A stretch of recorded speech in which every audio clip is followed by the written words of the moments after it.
Hello, Hi there. my name's Hunter. Hunter, nice to meet you. I'm going to be your Sorry. counselor. Awesome. What's your name? Ari. Ari. It's nice to meet you. So, what brings you to my office today? I've just been having a lot of problems lately, like just bad things happening in my life, and it's gotten kind of overwhelming. Problems? That's okay. That's the reason everyone comes here, is because they have problems that they want to talk out. I just want to let you know, in terms of confidentiality, anything you tell me, as long as I have no reason to believe that you're going to harm yourself or anyone else, anything you tell me stays 100% in these walls. I won't tell anybody. Now, is there anything specific that you would like to share with me, whether it's a bad thing or a good thing? Is there anything that you want to talk about? My boyfriend and I broke up, like, earlier this year, and that's been really hard for me. I feel like all men are kind of, like, horrible, like, all the time. That's okay. Lots of people feel that way. It's partially valid. It's okay. Yeah, a lot of people feel that way. Everyone, I shouldn't say everyone, a lot of people go through this very, very similar situation. And it's hard. But if you focus on the positives,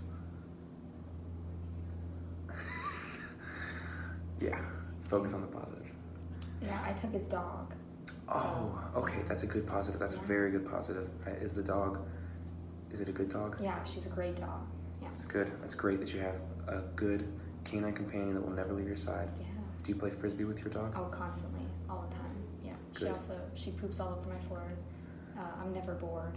Oh, yeah. That is a very good way of looking at things. Some people would see the poop on the floor and see it as a negative, but you see it as a way to entertain.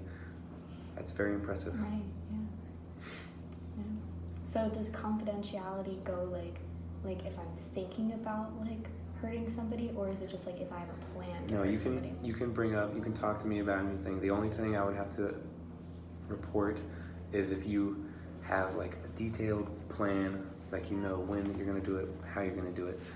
But just thoughts about doing things is totally normal, totally natural. Lots of people go through that. So if I just think about it like constantly all the time, but if I don't like have a weapon, that's definitely something that we need to work through and talk through.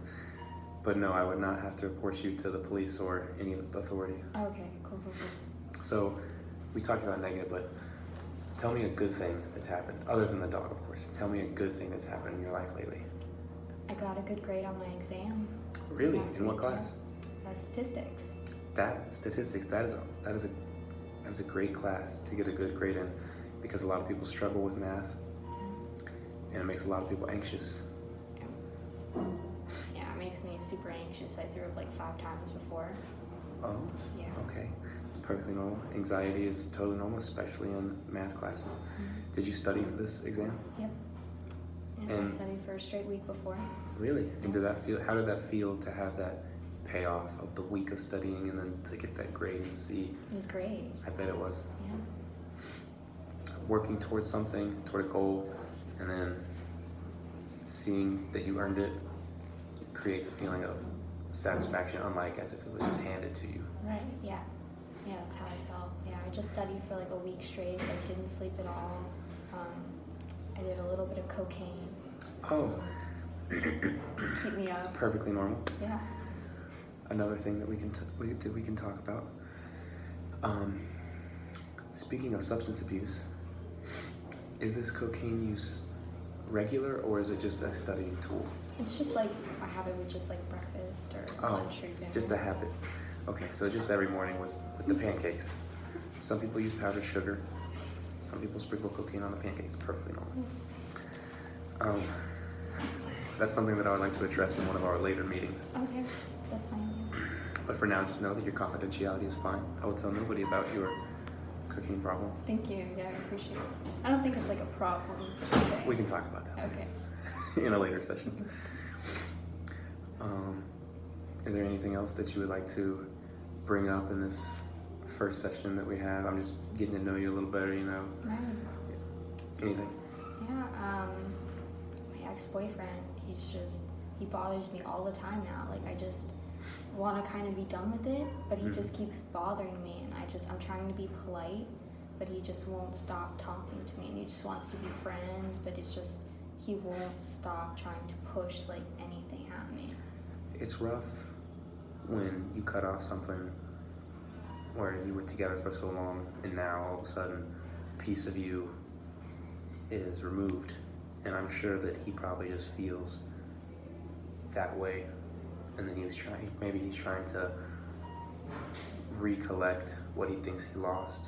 So maybe you shouldn't blame him just because what he thinks he's doing is the right thing. Do you know what I'm saying? Right. Yeah, we just broke up because he slept with both of my sisters. Oh.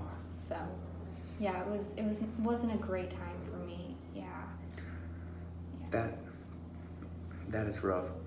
No, I would say that it happens to a lot of people, but I don't think that's a very common scenario. Oh, really? I don't think so, but I'm sure it has happened to someone before, and I'm sure that they got through it. And I'm 100% positive that you can get through it. Oh, thank you. And once again, confidentiality. I will not tell anyone that terrible, terrible thing happened. Thank you. No problem. Yeah, sometimes I wake up and I just had a dream about killing him, and then I just wake up and I think about killing him, and then I do a little bit of coke. And once again, we can address those in a later session. Okay. But thoughts of performing things are completely different than premeditating something. Right. As in, so if I were to ask you, how would you carry out your plan? Probably with a knife. Oh, so you already have a tool. Person. Oh, so you have a tool picked out already. What about a location and a time? You don't have either of those. No, I mean, I still know where he works, but okay. I don't go by there or anything. I don't think this breaks confidentiality because I am not certain that you have a detailed enough plan to actually carry it out. So I will keep that confidentiality. I'm not telling anybody. Oh, awesome. Thank you. You're welcome. We're approaching the end of our session. So I just wanted to kind of open it up and see if there was any specific goals that you wanted to accomplish by the end of our 5 therapy sessions after this one. I think I definitely want to probably think about killing him like a little bit less. A little less? Yeah, just a little bit. That's a realistic just like goal. A healthy amount. A healthy amount. That's a realistic goal. It's a very realistic goal. You don't want to set unrealistic goals as in like, not wanting to kill him completely. Right. Because that's an unrealistic goal. It's only 5 sessions. 6 sessions maybe, but 5 is unrealistic. Anything else? Perhaps the substance abuse or any familial relationships, anything? Yeah, I mean, I just do like a little bit of coke. Mm. I drink like a few glasses a day. With the coke. With the coke? Yeah, I smoke cigarettes. Oh, okay. Well, I just like the smell. Oh, just the smell. Okay, well, I have several outreach programs that I am familiar with, such as, group therapy, where similar like-minded people gather and they talk about, struggles that they go through with addiction and relapses and things like that. And I think maybe attending them would benefit you in some way, if you're open to that. Maybe, yeah. Maybe. Sure. All right, so I'll give you the names and the dates and the locations of the outreach programs, and hopefully they can help. Thank you. Yeah. All right, well, we're approaching the end of our session. After this, we have 5 more sessions, 45 minutes each. Okay. Hopefully, by the end of the 5th session, we will have accomplished your several goals, such as limiting your thoughts of homicidal behavior toward your ex, Right. and hopefully also, if we're lucky, substance abuse. But once again, I know you said you didn't have a problem. Right, yeah. But it does still help to talk about these things with other like-minded people. Sure. That also do coke. That also do cocaine. Okay. Cocaine, yes. And I believe cigarettes and alcohol, you said, might be a problem. A problem. I didn't say problem. You said problem. All right. It has been great to see you. I will see you next week at 6 o'clock. Awesome. Thank you so much. You're welcome.